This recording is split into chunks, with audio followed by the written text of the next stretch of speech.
Yo, I told you guys I was gonna give you the good, the bad, and the ugly. Here's a little bit of the ugly. You like to hear it? Here it goes. So one day, I'm out doing my tire man thing, changing tires and everything. I get a call from my man Sleep over at Tires for Less. Shout out to Tires for Less. Real big shout out to Tires for Less. Cap, Sleep, DA, Jit, Chris,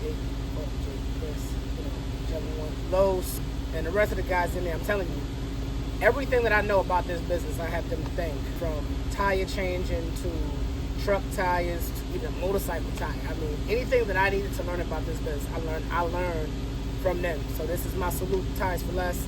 I love y'all. Y'all my brothers, and I appreciate y'all. I appreciate y'all giving me a lane. When I got this tire machine, I didn't even know how to work it, so I have them to thank. So anyway, they had a lot going on that particular day. He shoots me an alley-oop. Hey, I got this lady. She needs a tire change. It's like in the Coolwood area, Charlotte. So it's kind of like in the sticks a little bit, but not that bad. So I leave from where I'm at. I think it takes like 45 minutes for me to get there. I get there. She's pissed because however long she had to wait. I mean, sometimes when you got roadsides, man, you got a bunch of them, you're going to wait a little while sometimes, So I get there. I'm just like 10 o'clock. I'm jamming. I'm in the zone, I play my music. That's how I work. I get out there, I'm having a little trouble getting the lug nuts off because in some American vehicles, they'll have lug nuts that have these caps on them.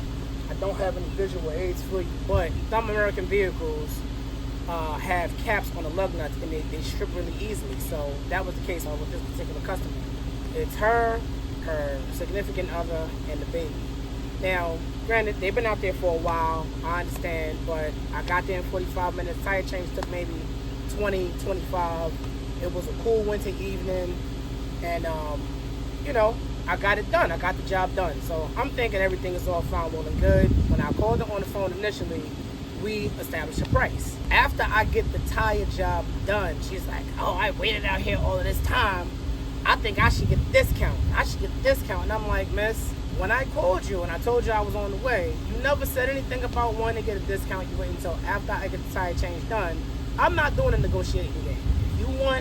If you want, and this is for future reference for anybody who calls me or anybody else for that matter, because it's only fair. It's like you doing a job all week and then your supervisor coming to you like, yo, you was late the other day, so I think we should negotiate on your pay. It's not right. Fair is fair. So she's like, oh, I'm gonna call either the manager, the owner, or the boss. Should a customer get all uppity and ask to speak to a manager, then tell him, guess what? I am the manager. I want to see your manager. What? I am your manager. What's up? You're the manager? That's right. In my mind, I'm like, kind of talking to him, sweetheart. I get him on the phone. Yo, Sleep, this lady got a problem. She's upset because she waited for X amount of time. She's not pleased about having to wait, and, now she wants a discount. So she get on the phone with Sleep. Sleep decides to give her like a $60 discount, and then him and I will settle up later just to make this lady happy. So he's like, let her pay this. When you get back to the shop, I'll get you straight. Cool, no problem. I do it. Do you know, after this lady got the tire change in 45 minutes, she goes and complains to Sleep. Which is no big deal, because not everybody's gonna be happy. She's pissed. She's got a little baby in the car. That's fine. But she got the discount, and then turned around and left me a bad review on Square and Yelp. And in my mind, I'm like, yo, how you get a discount and then you turn around and you give me some bad reviews as if I didn't show up on time, I didn't give you stellar service.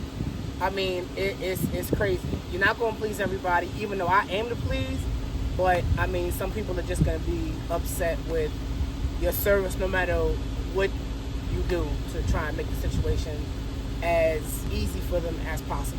I even had somebody reference that dog on bad review, and it wasn't even my fault, But she was just in a pissy mood, and I get it. It happens. Like I said, you're not going to make everybody happy. It's my aim to try and make everybody happy, but it's not always going to work. So I know one thing. I said to myself, if she ever calls me again and I pull up and I see it's her, pew, out of it, because I don't need no more bad reviews. Not what I do, the best that I can. That was that. More stories coming in soon. Talk to y'all later.